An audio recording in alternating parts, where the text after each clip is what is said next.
This podcast is sponsored by nobody.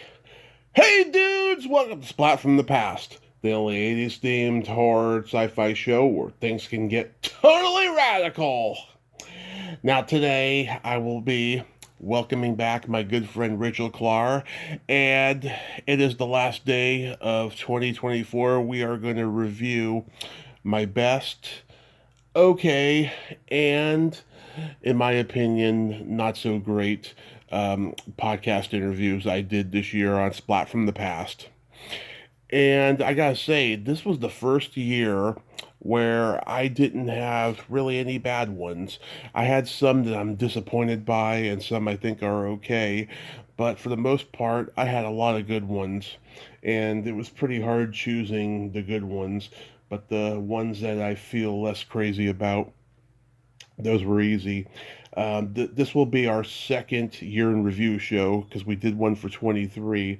You know, I wish we had started doing this in 2021 when we started doing our New Year's shows. But then again, I don't recall too many podcasts I was listening to at that time doing too many year in review shows. I think it's more of a post pandemic thing that a lot of podcasts are doing these year in review shows.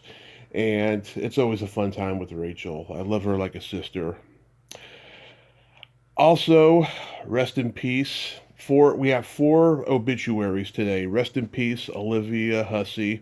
She was fantastic in Black Christmas and Agatha Christie's Death on the Nile and so many other great movies that I'm blanking on. And I tried to make the connection with her over the years for an interview, but sadly, we never got to. Also, rest in peace, Linda Lavin. I loved her on Alice, and especially the Muppets Take Manhattan when she was the doctor who tickled Kermit, checking his reflexes. I wish that would have been me. I won't lie. She was a pioneer who will be missed. Also, rest in peace, former President Jimmy Carter. He tried. That's all I can say is he tried. And finally, rest in peace, my guest, Angus McInnes, the awesome Canadian character actor who was in Star Wars, and he played the former hockey player turned mental patient turned romantic love interest of my good friend Lynn Griffin in Strange Brew, Rosie, as they called him. He was a great guy. Go listen to that episode number 787. It was a fantastic interview on 420 during the pandemic in 2020. So yeah, here is my new interview with Rachel Klahr, 2024 year in review.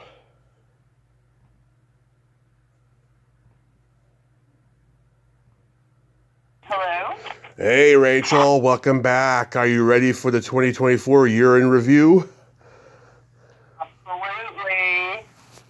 Yes. So I have had good, disappointing, and mixed interviews this year. I haven't had really a ton of bad ones. I guess I'm trusted now, and I've proven myself, and it's feeling really good. This was a great year.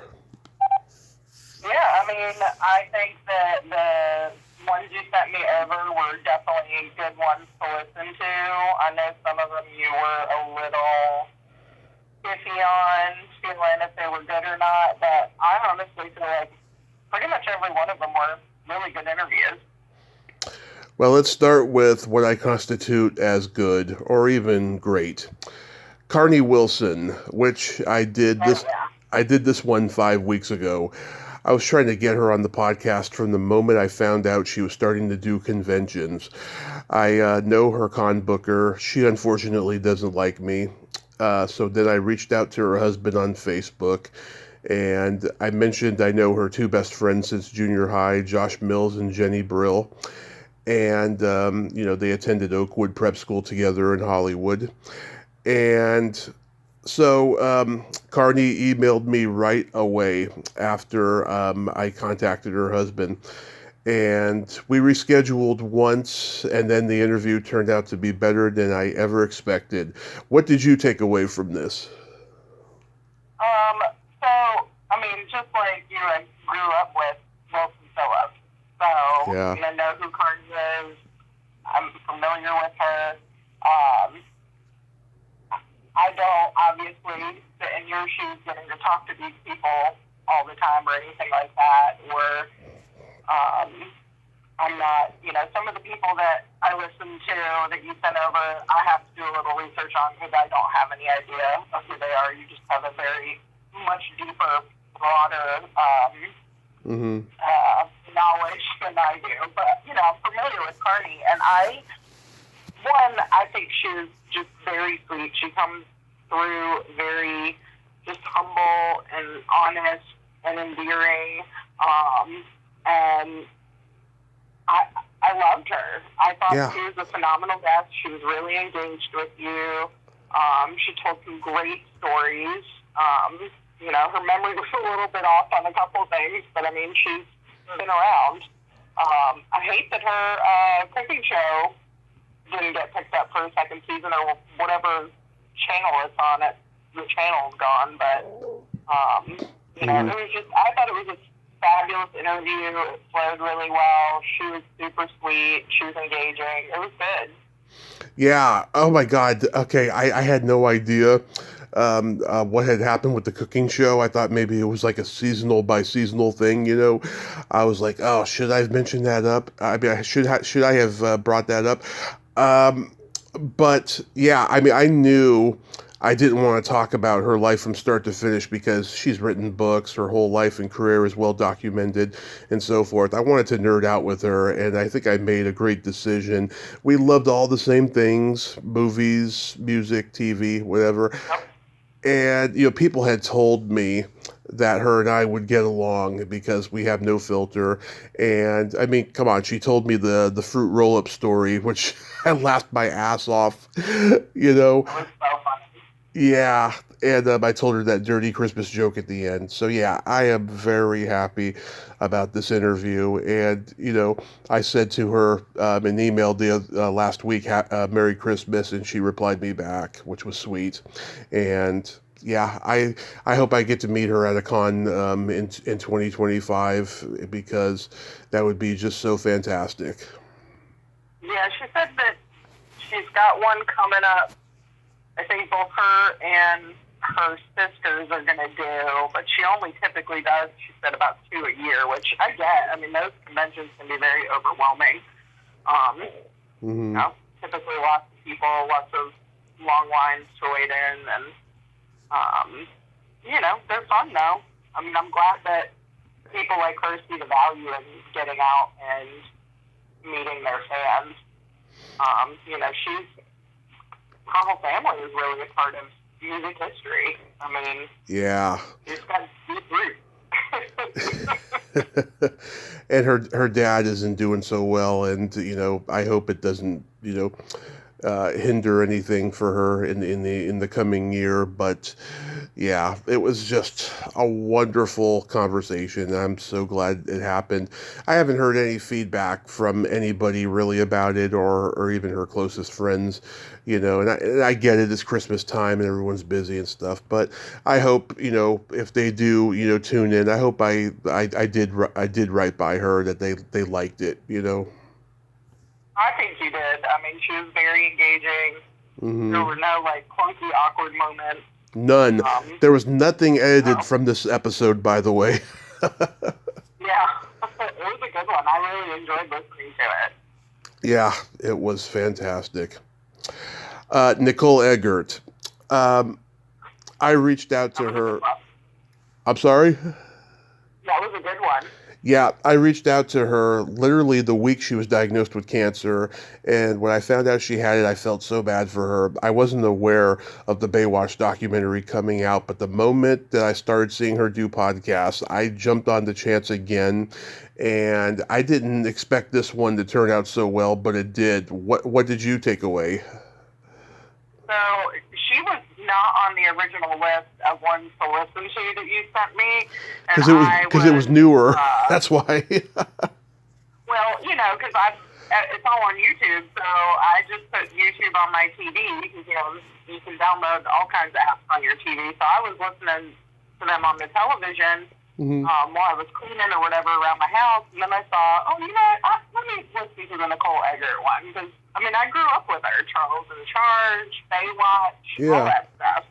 And, you know, she has been through a lot.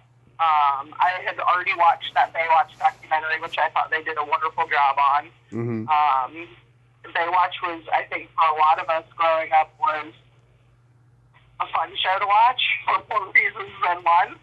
Yeah. We weren't watching it for the plot lines, typically. You know, there was nice-looking men and ladies in there, and then obviously, you know, Pam came along and really changed that show. But, Yeah. you know, I think there's just such a big part of pop culture history that goes with Baywatch, and it was really interesting to watch that documentary on it, just because it gave you a whole different insight to that Baywatch craze. Because they weren't even going to pick that show up. I think, didn't it go into, like, syndication and Yeah. to, like, China or Japan or something like that? It was crazy. But, you know, she was a really big part of that, even if she was only on it for 2 seasons or something like that. I think she said she ended up doing and then done with it. But I mean, the interview was great. I thought that she was just nice as pie, and a lot of times people that are in the situations that she's been through, you know, they can make people really mean and angry and not approachable, and she was the absolute opposite, and it was just nice to hear stories from her about her time with everything. And she was honest about everything, which is awesome. I love that. Yeah, I mean, God, you know, I've been a fan my whole life as well, and she was one person I never expected to talk to. You know, it's just like with Carney, I didn't expect this one to go so well as it did, because mainly I have a track record of not connecting well with major icons, despite the fact that I've never heard anybody say anything bad about Carney or Nicole. And so on that end, I wasn't surprised that they were going to turn out good, but on another, I was so insecure that they would turn out bad. But they were both fantastic, and Nicole, yeah. You know, it's funny, I've been watching her podcast since it first began, and she's starting to look good. She's starting to look great again, you know, for about 6 months from her cancer diagnosis and the chemo she went through. She looked awful, but she's looking good again. She's still going through her treatments, and that's so great. And yeah, I'm really pleased with that talk. And also too, I know my one of my mutual friends of hers, Katie Barberi, I know that she told her, you know, personally, oh, you're gonna have a blast with Tommy. I just know that she did it.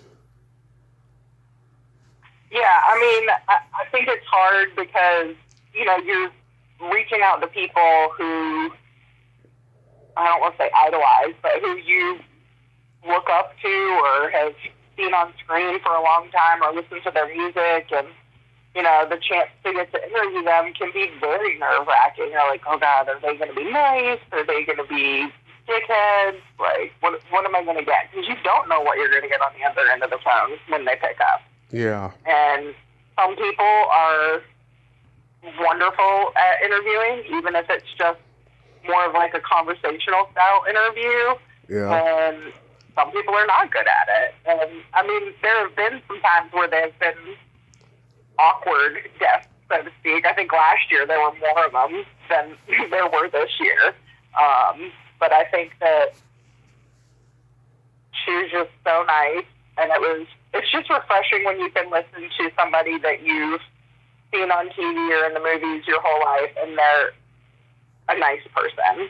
Yeah. They engage and have a good conversation with people. I mean, it's not like you're Howard Stern or something like that, you know? I mean, you are just a guy that loves movies, television, and music, who's doing something for yourself and other people, and, you know, Yeah. I don't think celebrities come on to your podcast to get recognition, but in the same token, it shouldn't matter whether there's recognition or not. There is a genuine fan that wants to put a product out there that's honest. Oh, I was influenced by Howard Stern, and I can certainly, I can certainly have my Howard moments. I try not to be exploitive, though, when I am like Howard, though. Fair. And yeah, and also too, the next day after Nicole and I talked, she recorded an episode of her podcast with another guest of mine, David Yontef of Behind the Velvet Rope. And after the interview was over, she was doing her mailbag questions. And I'm trying to remember what it was, something that her and I talked about the day before, and she made reference to our interview. She said, "Oh my God, I was doing a podcast yesterday and we talked about this." I was like, "That is so cool." I thought that was so awesome that she mentioned that. So Yeah, you got a shout out. That's pretty cool. yeah, that's so awesome. Don LaFrida. It's funny. I tried to get Sharon Gless from Cagney and Lacey and Queer as Folk on here for years, and when her book came out, I made attempts but couldn't find anything. So in the summer of 2022, I heard one podcast she did, and this woman, Don LaFrida, was given a special thanks for the connection. So I found her and I DM'd her and got Sharon on, who was fantastic. And I found out that they had a documentary coming out about strong women running businesses. So then I asked Dawn to come on, and it was great. What did you think? So as I've mentioned, some of these people I have to do a little research on because I've never heard of them before. Yeah. And so I Googled her, and I was like, wow, this is amazing. I mean, this woman knows how to work it. Yeah. I mean, she's got some smarts up there that I think a lot of people don't have and are missing these days when it comes to business, and she's done very well.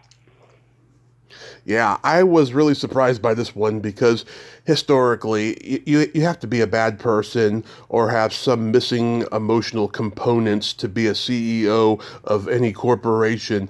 I don't know how she is when she's running the Denny's empire, but I think I humanized a CEO.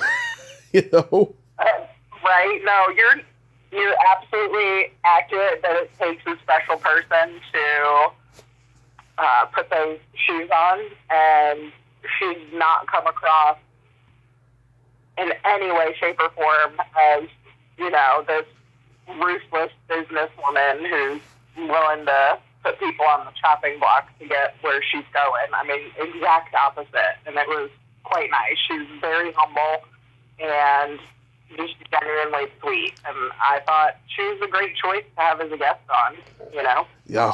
It's been a little bit different, and, I think it's good to promote people that are self-deprecating and hardworking. Yeah, I love Denny's. I spent most of my life going to Denny's. My dad lived across the street from one.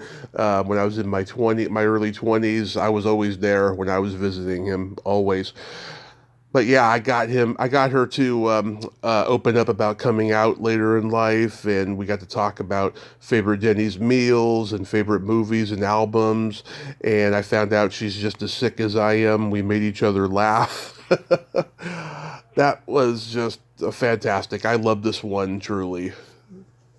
Yeah, I did like the interview. I think like I said, it was a smart choice to bring somebody on that's not your typical, music, movie, or television person. She's just a normal person with a really great story, and I think that, maybe in 2025 you can do a couple more like that. I think spot on. Really good interview. Totally, yeah.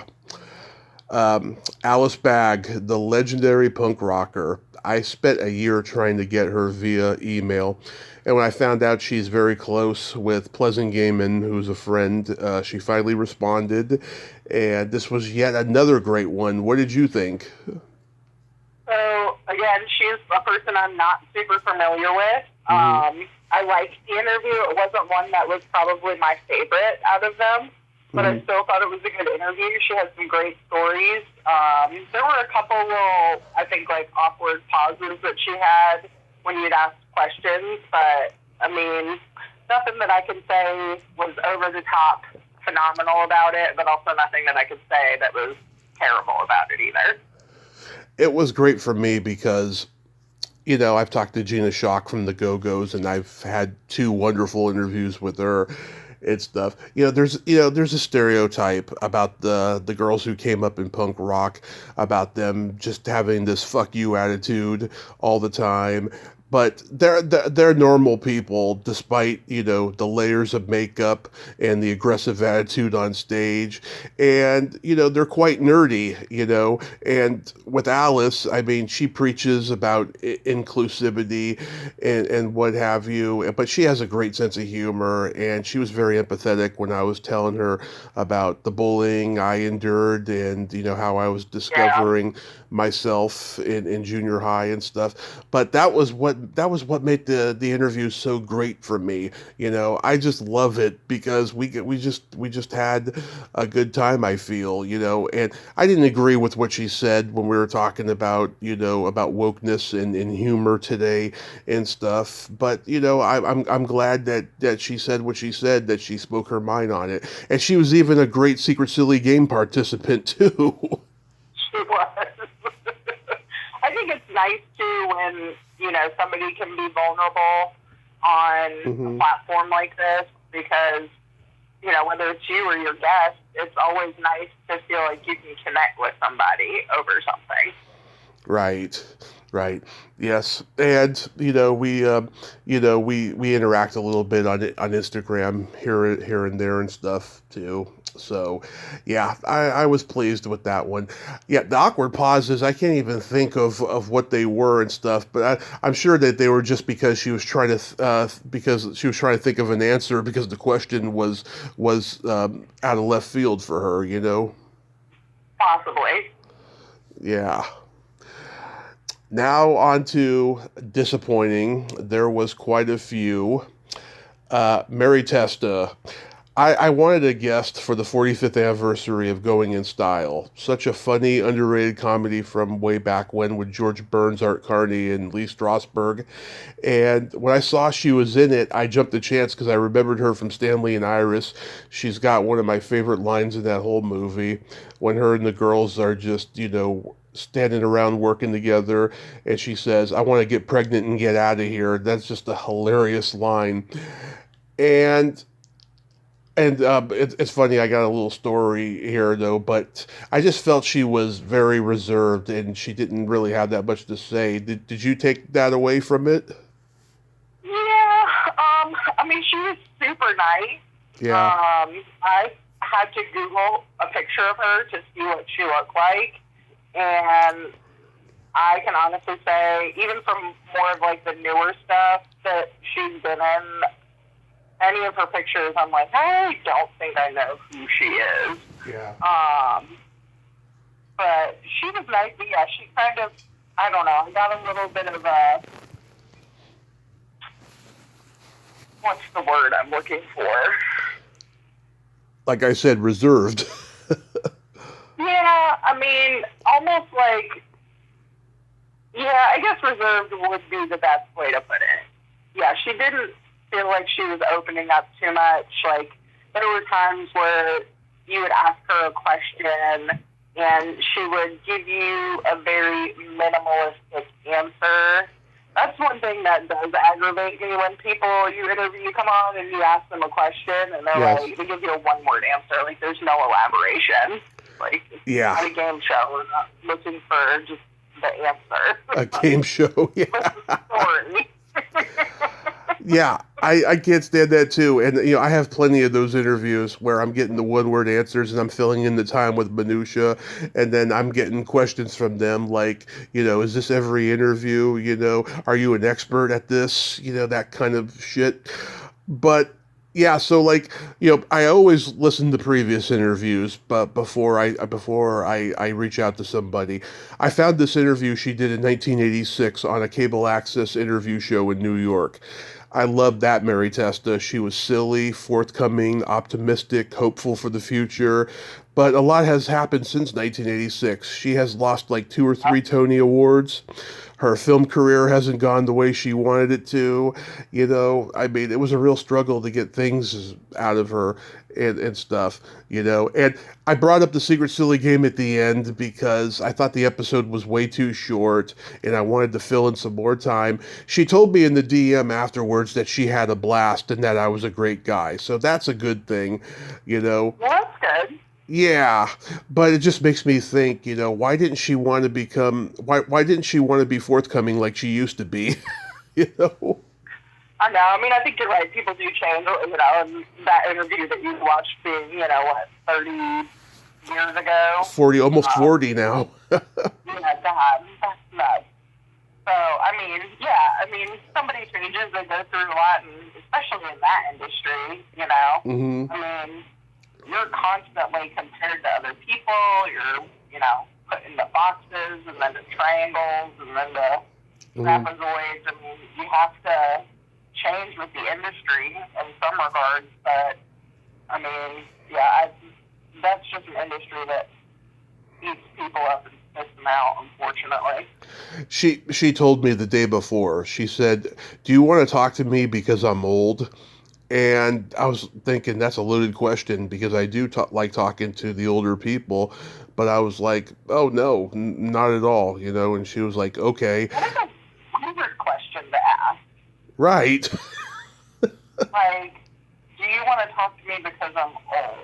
I wouldn't even begin, other than, a lot of the folks that you've interviewed are older because they're in these movies that were made a long time ago. I mean, but, yeah, that is a bizarre question to ask, in my eyes. That was bizarre.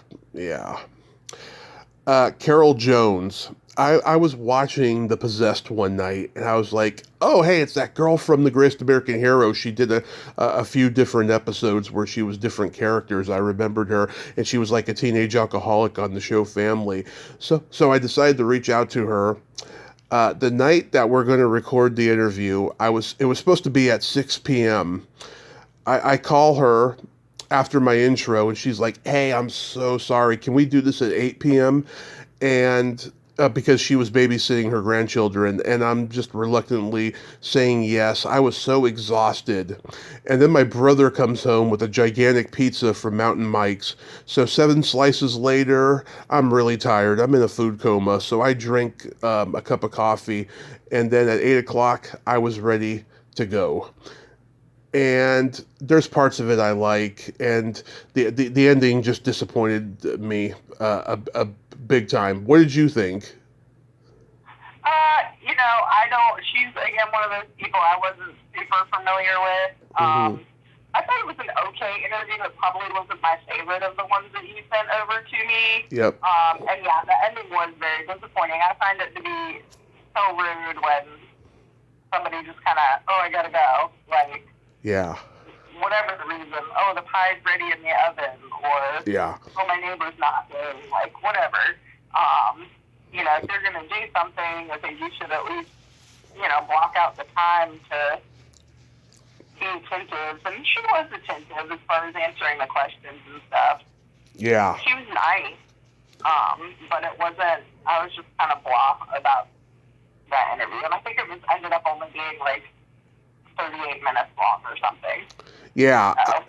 I was disappointed because, okay, first off, I was stupid in bringing up that game show with near the end. I was like, I should have went straight for The Greatest American Hero because I loved those 2 episodes of it that she was on. She was in the pilot episode where she played a pet sitter, a teenage pet sitter for William Catt, and then a year later, she played his love interest in an episode where they're battling Hells Angels bikers.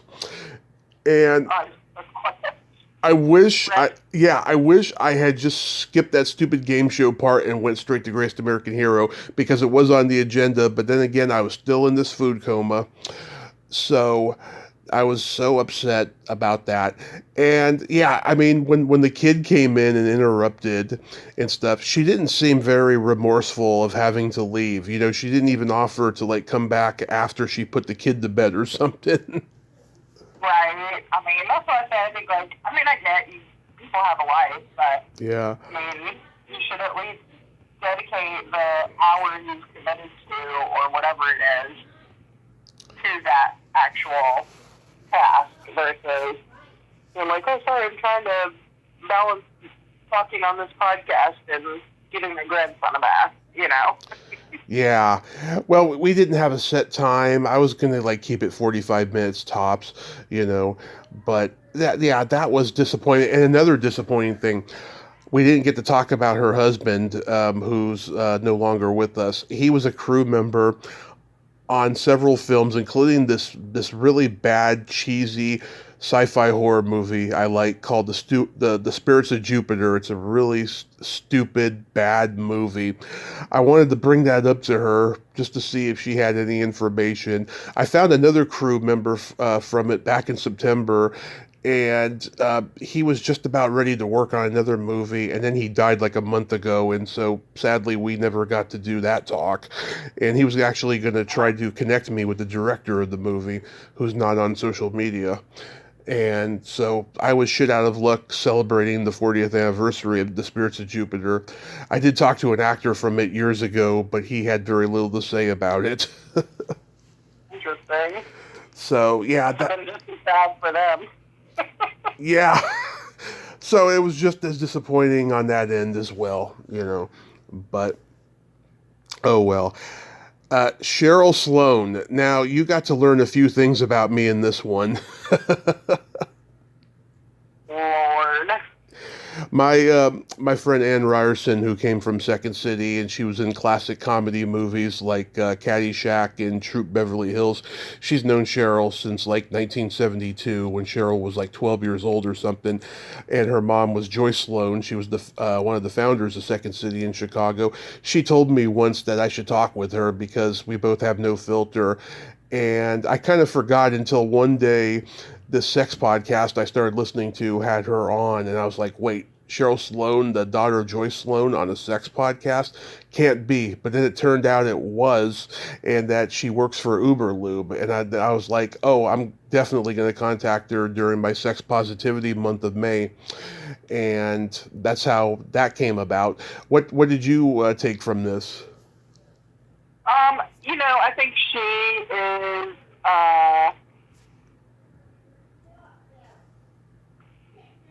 very nice. Mm-hmm. I thought it was a good interview. It's always neat to hear people like her that have grown up in and around things, because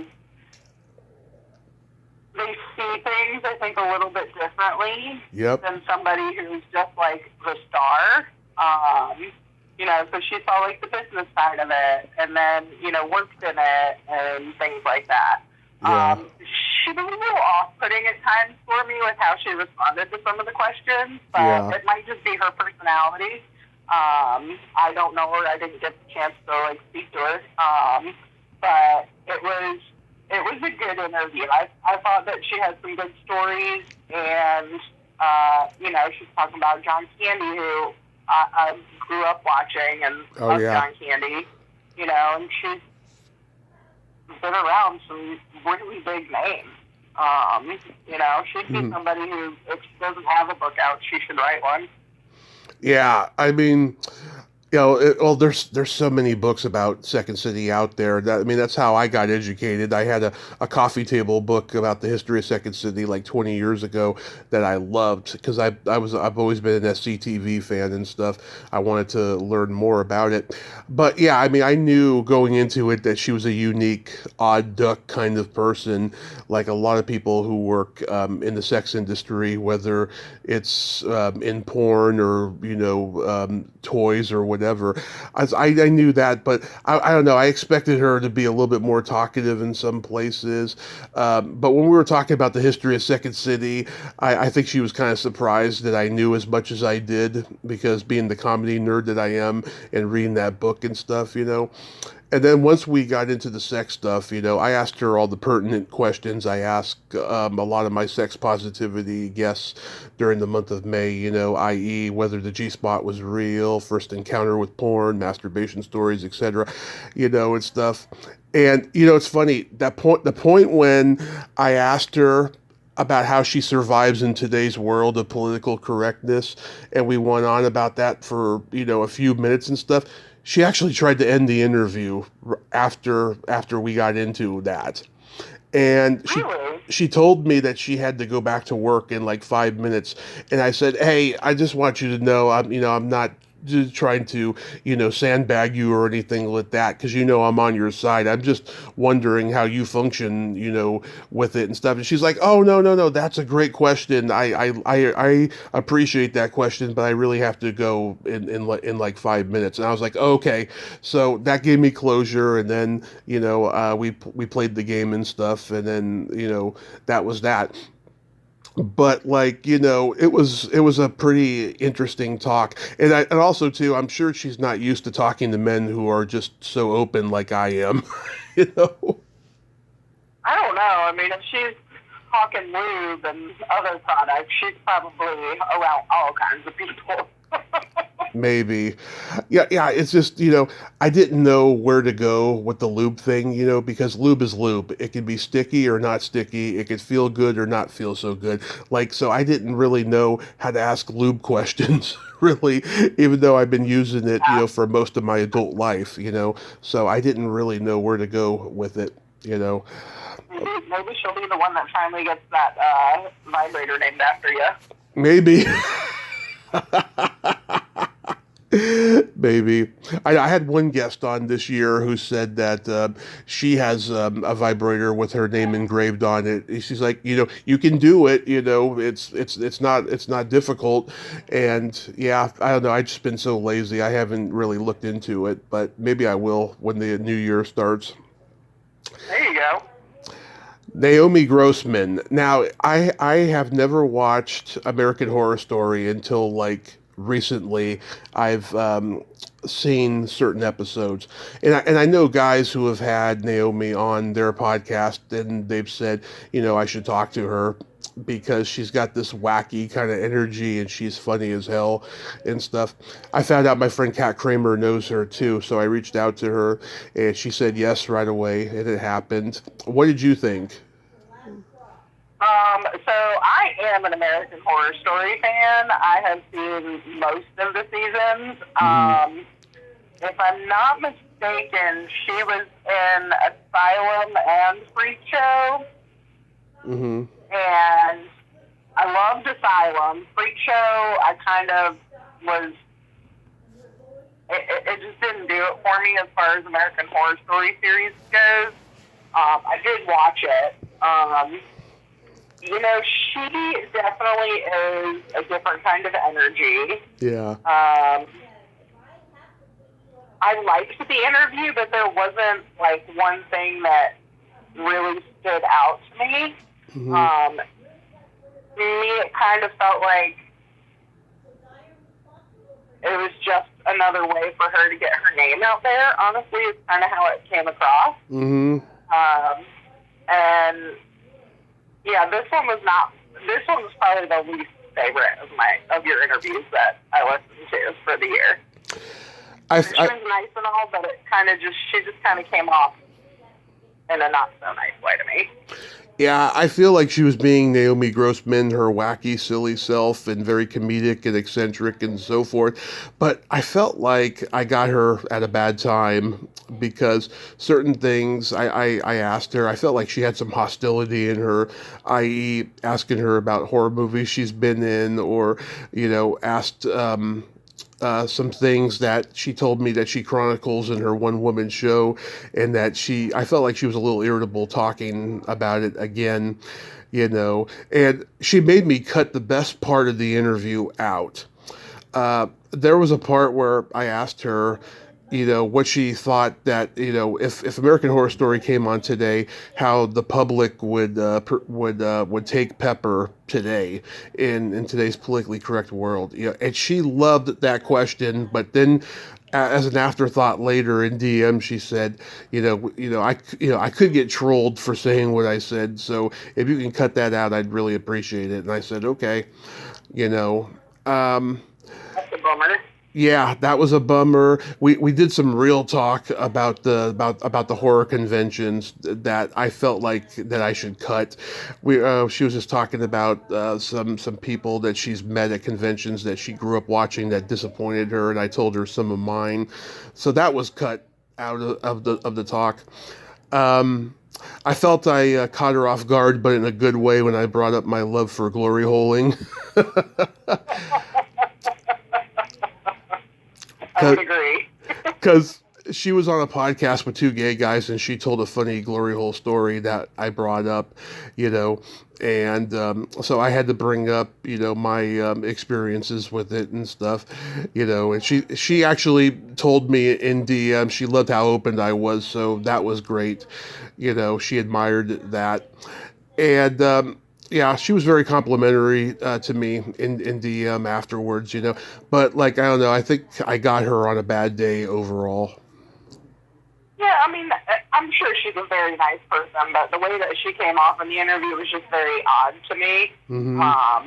And I know everybody in that industry is different. They're typically not normal, Mm-hmm. at least in my eyes, 'cause they have a very one hard job and two it's in the spotlight usually. I think that does something to some people and not necessarily changes them, but kind of does in some way, if that makes sense. Yeah, I totally get it. Now on to mixed. Tony Edwards. I wanted somebody from Starman for the 40th. The only other person I ever talked to was Ted White, who beats up Jeff Bridges in the movie. And of course, that same year, he was Jason in Friday the 13th, the final chapter. Ted's passed on now. And I knew that Tony was a stand-up comedian. I remember seeing him on an evening at the Improv when I was a kid. And, because I did stand-up for 10 years, I'm always down to talk to other comedians. And there was a weird tone in this one. What did you think? Yeah, I mean, so he was just almost like a little standoffish about everything, Mm-hmm. and it didn't really translate well. I don't know, he just wasn't as engaged, I felt like, as the other folks, but it definitely was not, it wasn't awful, but it wasn't my favorite one for sure. Yeah, being that I spent 10 years hanging around comedians, I can tell you firsthand, and I used to be this way myself, almost every comedian, whether they overtly admit it or not, they are bitter about not catching a break in the industry or having been blacklisted or not being able to sustain longevity, so forth. That's what I took from that's what I took away from Tony. There's moments where he's grandly telling me, about the things he loved, his career highlights and stuff, and other times where he's just like, I can take it or leave it. So I don't know if it's that good overall. It's kind of a mixed bag for me. But here's something funny. He got very zen near the end of this interview, talking about how, yeah, talking about how you don't have to be a part of the clique in this business, and he's advising young performers to not be hung up on the cliquey part of the industry. Now, we were doing this late at night, like the same thing with Carol Jones. I was getting a little tired. I put in my 10 cents about how I can't stand influencers. And so he went on another 2 minutes or so about that. And by the time he was done, I was just like ready to say goodnight. I wasn't going to continue on with it, and he was like he was like in another country when we were talking to. It was like daylight, where he was at and stuff. I thought that was funny and interesting. But yeah, I walked away like, oh my God, like that's like a really schizophrenic interview.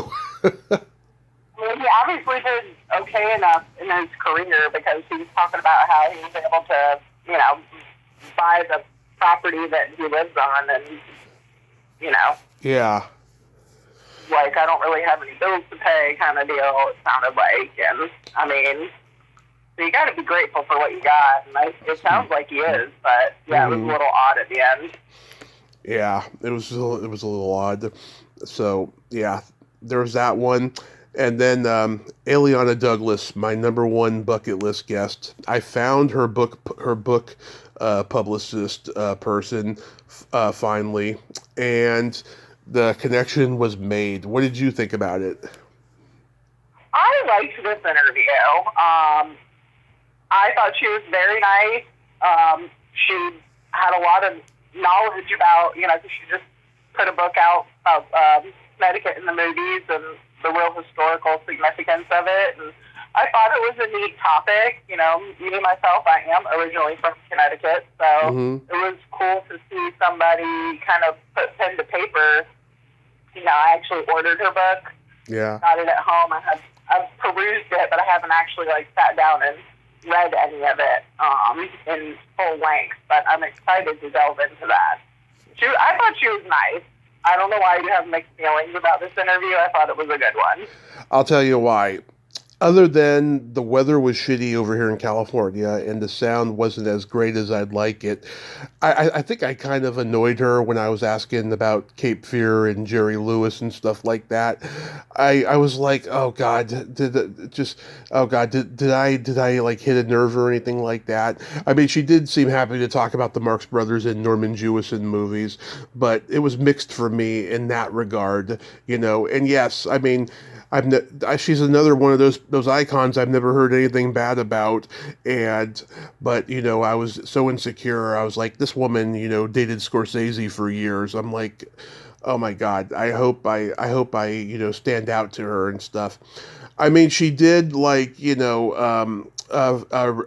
shared the episode after it was done on social media, and she accepted my friend request and everything, But again, I can be my own worst critic, Even with the good stuff, I'm like, I feel like I annoyed her when I brought up some of those things. I didn't get that sense.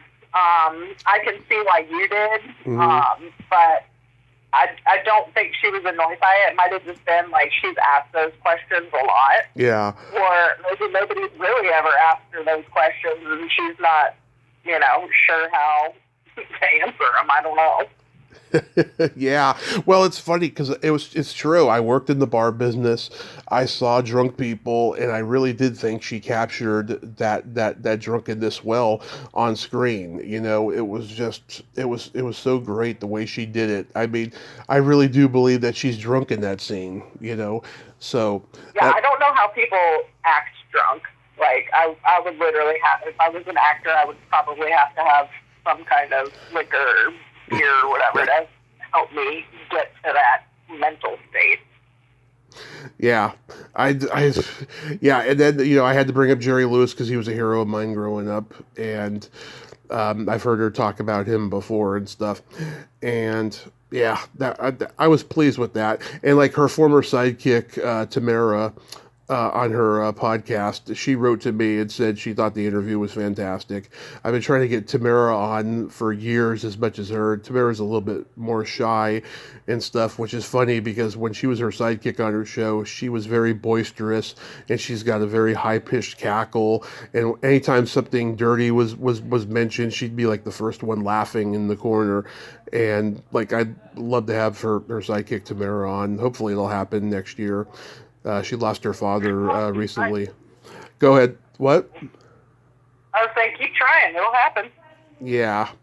But no, I'm so happy that I got to talk with her, though. But yeah, I mean, talking about that stuff, a lot, I mean, I don't know. I wouldn't change anything because I really was curious about those things, even though she's talked about it a lot before. I just wanted to hear it, from a fresher perspective.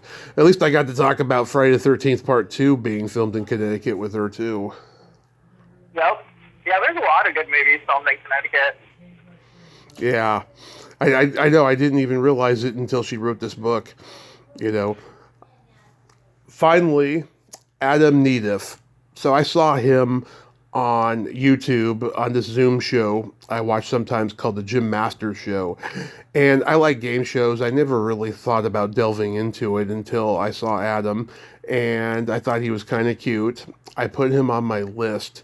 Then I accidentally deleted several people, including him, and I forgot like who they all were. But then months later, my friend Shelly Herman DM'd me and said, "Hey, you want to talk to my friend Adam Nedeff? He's a game show historian." And I looked him up because it sounded familiar, and I was like, "Oh yes, him, yes." And so the connection was made. What did you think of it? I liked this interview. I think these are all burning questions that most people who watch something like The Price is Right or Wheel of Fortune growing up want to know. So it was cool to just hear somebody that's really delved into the history of game shows and knows about them. I mean, not a whole lot of people know how those things work. I don't. And I watch Jeopardy and Wheel of Fortune most nights with my mom. Yeah. I just, he does a lot of interviews, and I think he always expects the host to not know much about game shows. And I was telling him, stuff that I knew, and I just feel like I wasn't super connected well enough. I mean, it was a nice hour talk, but I just didn't think it was, the connection I thought it would, other than the fact that I have a little bit of a crush on him. I won't lie. I got him to play the Secret Silly game for two reasons. One, because he knows so much about game shows, I thought he'd be down. And two, I wanted to know what he had underneath his shirt and in ear and outie, because he's got this round little belly that's adorable. I'm such a slut, Rachel. Like, if I find a man or a woman who is attractive, they are not exempt from my flirtations. Hey, as long as there's a warning sign, you Yeah. can't complain, right? Exactly. Yeah. And I think maybe the game freaked him out a little bit. Like I didn't hear much from him afterwards and stuff, but a lot of people I know who knew him thought it was a good interview, But I was just like, is it? 'Cause it's just I'm so damn insecure sometimes. Well, I think for 2025, you should try and work on being a little bit more confident going into your interviews, because I think that will help you in the moment. Just for yourself, not necessarily that it's going to change the interview, but I think you should really work on that, because I don't think you have anything to be nervous, scared, ashamed about going into them. I mean, you've got these people that are willing to talk to you, whether it's about game shows or about Denny's or about books or movies. I mean, or lube. Yeah, whatever your heart desires. Yeah, I mean, like I said, there was no aggravation much this year. I had no June Millingtons. Oh, but I did have Patty Quattro on. Did you hear that one? I did. I listened to that one this morning. She is a peach. I thought she was so engaging. Yeah. So nice. And it was kind of, because we listened to Susie's last year, and so it was nice to kind of see the differences between them. Like, I felt like Susie was a little more like hardcore, and she was a little more like fun and flirtatious. Yes, like I said, when we did our year in review last year, I had heard she was more fun than Susie or even June, and I just loved it. She didn't hold back. Her humor was so Italian and neurotic. I wish she was my aunt. I really wish she was. We did the game and I told her jokes, and it worked better for her than it would have with Susie, and she had no problem talking about her niece Sherilyn. And it's funny, I DM'd Sherilyn last week to see if she wanted to come on soon, and I know she's dealing with some stuff right now, so I didn't really hear back from her other than Merry Christmas or something. I'll try again as the year progresses, but yeah, I was very pleased with my Patty Quattro interview, and she's got the new season of her podcast coming up that I'm pretty excited about. Oh, that's cool. Yeah. That'll be a fun one to listen to, I'm sure. Rock and Roll Survivors, yeah. Oh, her and Fanny's manager's daughter. They talk about Fanny's history every episode and different chapters and stuff. It's pretty interesting. Um, as far as nerd outs go, you were fun. Talking with Corey Haim's sister Carrie, nerding out was fun. Stephanie D's The Mean Girl in the penguin costume in Halloween 4 was fun. I had a couple nerd outs this year that were awkward. I'm going to start sending example episodes before people agree from now on because a few of them missed the point. They didn't. Give me what I thought they were going to do and stuff. Remember I said I was going to reach out to Ann Cusack to nerd out with? yeah. Well, the day I decided to, I find out she's doing a little UK music tour with Elizabeth McGovern. They like sing on the side, and they're doing like they were doing some venues in the UK this winter time. So I'm gonna wait a while, but I definitely will reach out to her to nerd out in the future. That'll be fun. Yeah. I also got Realize it's 204 songs. yeah. I got legendary character actor Xander Berkeley coming on soon. God, that guy's filmography is like I think it said 257 credits, and I just love all the A-list movies he's been in as much as the B-list ones. That's going to be exciting. What was his name? Xander Berkeley. He was in Terminator 2, Sid and Nancy, Candyman, A Few Good Men, lots of great movies. I will have to look him up. I'm sure I know who he is. Oh yeah, the moment you see him, you know exactly who he is. He's one of those faces. Oh, it's that guy, kind of thing. I can spell this properly. Oh, yeah. Yeah, He's been in a ton of stuff. yeah. I reach out to him. He's like, "Wow, you've had all my friends on. Yeah, I definitely have to do this." I thought that was cool. That'll be awesome. He's in that new movie about Ronald Reagan currently that's being very controversial. So, yeah, that'll be an interesting talk. So I never heard back from Terry Alexander, but I do have Bob Michelucci coming on soon. Nice. Yeah, I did message Terry, but he's not super active on social media, and I don't have his phone number, but Yeah. Well, it's funny, I don't take phone numbers because I'm just not comfortable with it, but emails I'll definitely take, but that's fine. like, yeah, I mean, I understand. I mean, I'm sure he gets overwhelmed with podcast requests all the time too, Yeah, and he did a movie last year, I think, that came out. I'm trying to think who else was in it. And I don't know what else he has upcoming, but I know that he recently put out a new movie. hmm I had 10 guests this year die. My friend Kristen Frisk, who was just shy of turning 45. I've known her for a long time. We did 5 great podcast episodes together. We were going to do a 6th, but it never happened. She died back in February. Cindy Morgan from Caddyshack and Tron. Lou Bracker, who was James Dean's best friend. Don Gordon Bell, who was in a lot of movies shot in the Philippines, including Apocalypse Now. I think he knew he was dying when we talked last year. Ron Thompson from American Pop, the great rotoscope animation movie. Mike Mislove, the founding member of the Ace Trucking Company, which was a great improv group. Fred Willard was in that. Mitzi McCall of Mitzi McCall and Charlie Brill, the husband and wife comedy team that went on the Ed Sullivan Show after the Beatles passed.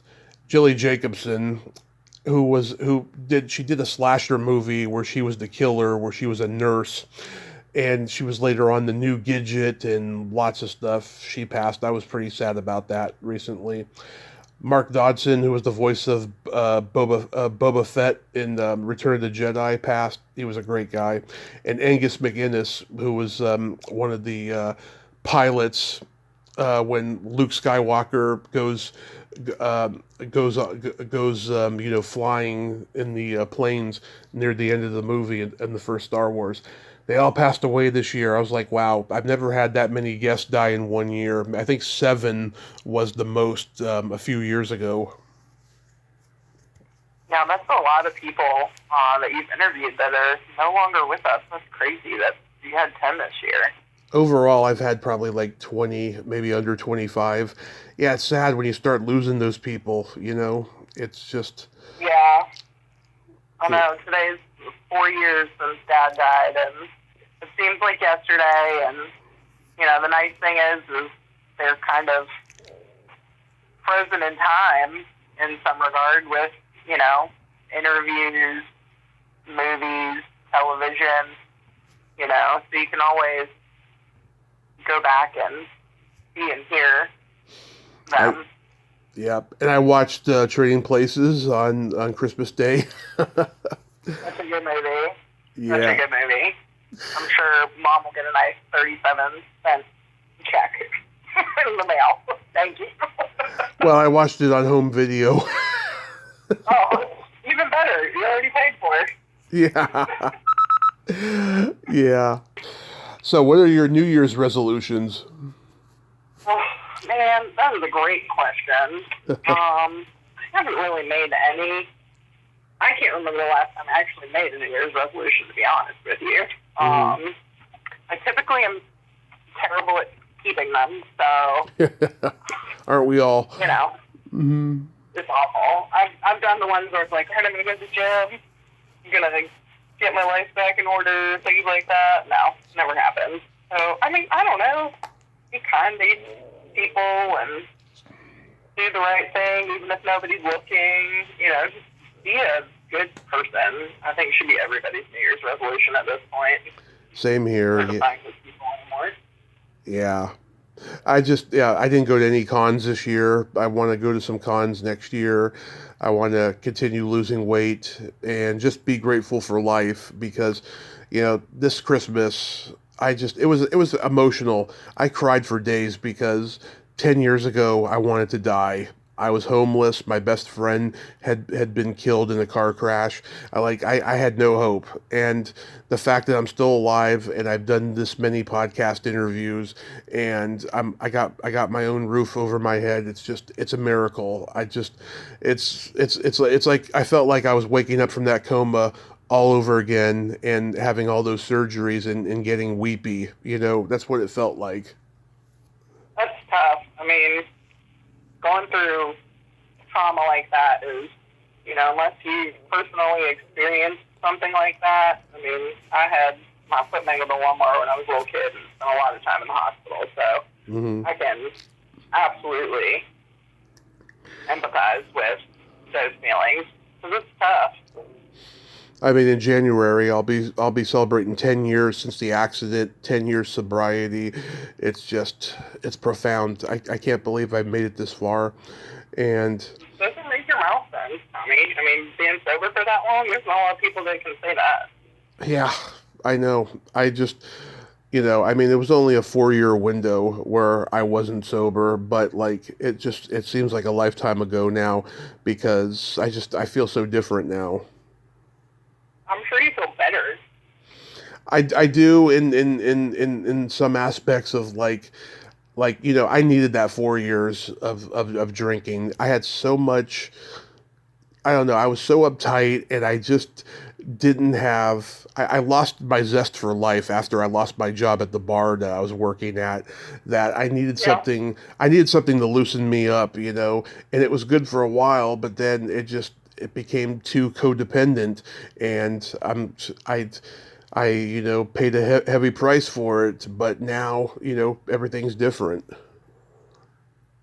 I mean, sometimes you have to go through those experiences of life to make it out the other side. I think you're lucky that you realize at a certain point that, okay, this is not going to work for me, because I think there's a lot of people that have to hit that real rock bottom, and rock bottom, I think, is probably different for everybody, but maybe that was your rock bottom, but, I mean, you worked through it, you recognized where your issues were, and then you tried to better yourself for it, and that should be commended. Yeah, thank you. Yeah, and I have family members who are struggling with their issues as well, but they've gotten better. I mean, I've tried to be an example to them. I mean, sometimes, you just have to let things, be before other people start, figuring, what they need to do and stuff. But yeah, I mean, I try to, lead by example. That's awesome. I mean, yeah, you can lead a horse to water, but you can't make them drink. So being an example and an outlet and, support is sometimes way more appropriate and, what's the word I'm looking for? Meaningful Mhm. than anything else. Yeah. I wanted to ask you. It's funny. I have a friend who's up in North Carolina, and she had to get her license review. She had to get her license renewed recently, and she said that the licenses in North Carolina are like in black and white now, and they look almost borderline mugshot now. Have you found that to be Really? so? Yeah.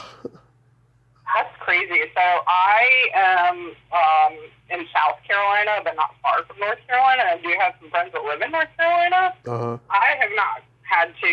I don't think I have to renew my driver's license in South Carolina until next year. Mm-hmm. Or maybe the year after. I can't remember. Anyway, so it's at least a year, if not more, out.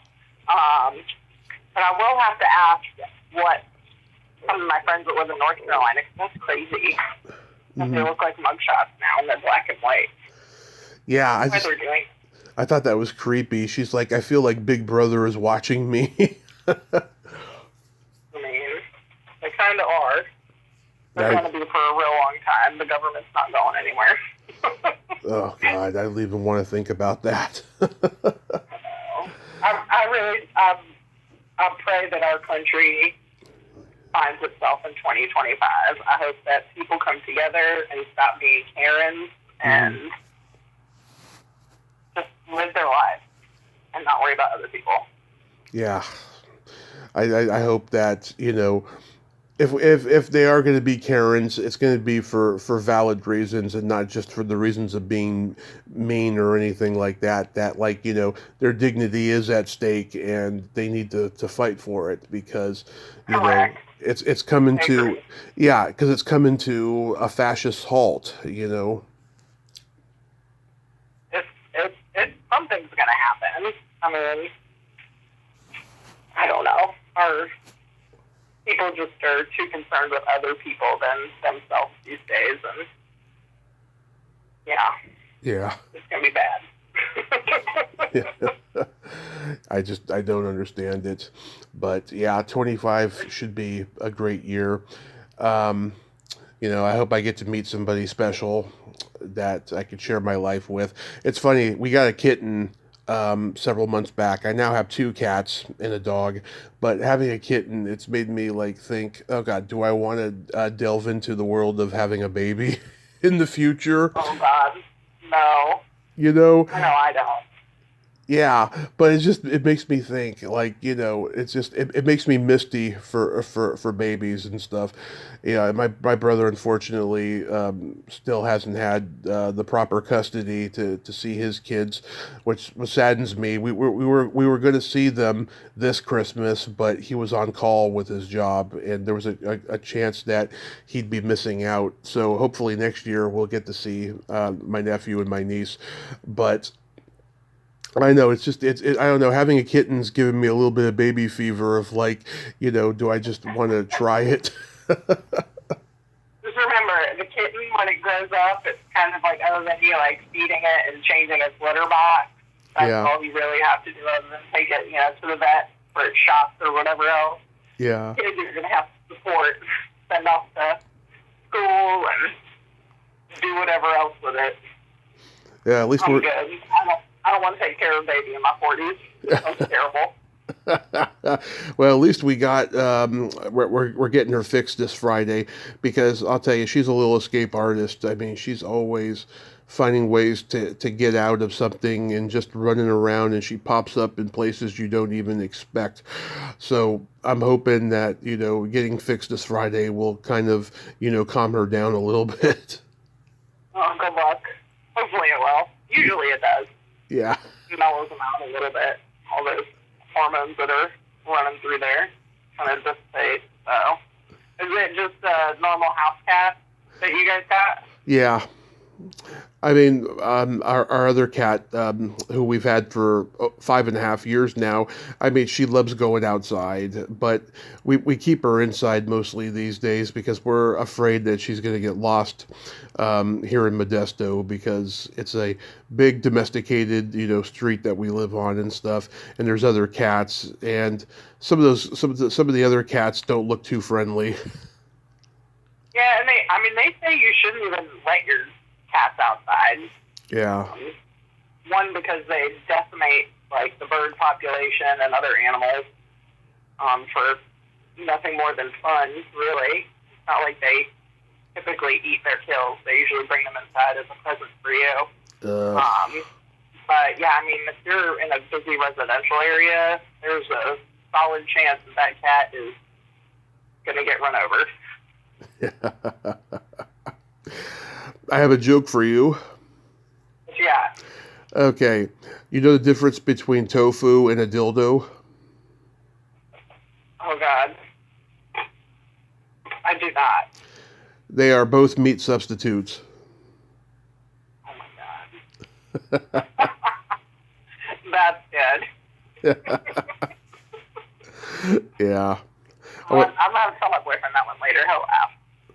That one, and when I read that, I was like, oh, God, that's a good one. I like that joke. That's good. Yeah. It's funny. Interviewing vegans is very tricky because they feel like, their views are important and stuff, and they get mad when you disagree with them and stuff. I haven't told that one to any vegans, at least that I'm aware of. That's funny. I could definitely see a vegan getting offended by that. Yeah. But it is hysterical. Rachel, I love you. Thank you for reviewing 2024 with me. And absolutely. Yeah, I love our traditional New Year's Eve, and you've been so good to me, and I appreciate it so much. Well, you are very welcome. You are easy to talk to and fun to talk to, and I always appreciate being invited back to do the year in review with you. So I look forward to 2025. Yes, I am looking forward to it too. And I'll talk to you soon. You have a happy New Year. I hope your plans are not too wild tonight. No, I'll probably be in bed by 9 o'clock, so what I'm going to do. I'll probably be up all night, maybe doing some research for my guest on Thursday or something. But I'm definitely staying home. I'm avoiding the amateur night, because those days are long gone. And it is 100% amateur night tonight. You are accurate in that statement. These folks are at home and in bed before the ball drops. Yes. Oh, well, Alanis Morissette is headlining the Dick Clark New Year's Bash, so... Oh, I love her. I went and saw her in concert for her Jagged Little Pill 20th anniversary tour, and it was amazing. Yeah, I interviewed the girl who directed her head over feet video. She was an actress back in the day, and she was in this cult movie called The Vows that I love, and she was a trip.